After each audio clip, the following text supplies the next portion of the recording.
చాలా మంది వ్యారిసిస్ అంటే ఏంటి, అంటే పాములు లాంటివి ఈ ఫుడ్ పైప్ లో ఉంటే ఏంటి అనేది చూపిస్తాను మీకు. ఎందువల్ల వస్తుంది అని అంటే బేసికల్లీ ఇక్కడ చూసారు అనుకోండి, పేషెంట్ నిద్రపోతున్నారు అక్కడ. సో ఈ పాములా ఉన్నాయి చూసారా, ఈ ఫుడ్ పైప్ లో నార్మల్ గా స్మూత్ గా ఉండాలి. సో వాటికి చుట్టూతో బ్యాండేజ్ పెట్టి రక్తం కారకుండా లివర్ డిసీజ్ పేషెంట్స్ లో అట్లాగా బ్యాండ్స్ వేస్తూ ఉంటాం అనమాట. సో చూపిస్తాను. అలా వేసినప్పుడు ఏమవుతుందంటే రక్తం కొద్దిగా ఆగుతుంది. సో అలా రబ్బర్ బ్యాండ్ లాగా వేసి ఇప్పుడు తర్వాత మీకు చూపిస్తాను. ఇందులో ఏవైతే పావులుగా ఉన్నాయో అవన్నీ తగ్గిపోతాయి. ఒక్క నిమిషంలో చూపిస్తాను మీకు. సో దానివల్ల కింద వేయటం వల్ల పైన ఇంతకుముందు పావులుగా ఉన్నాయి చూసారా, అవన్నీ స్ట్రైట్గా అయిపోయినాయి.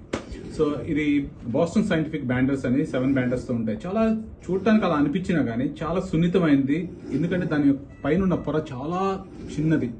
సో నేను చెప్పదలసింది ఏంటంటే, చాలా మంది లివర్ డిసీజ్ ఉన్న పేషెంట్స్ రక్తం లొక్కుతూ ఉంటారు. దీన్ని ఈసోఫేజియల్ వ్యారిసిస్ అంటారు.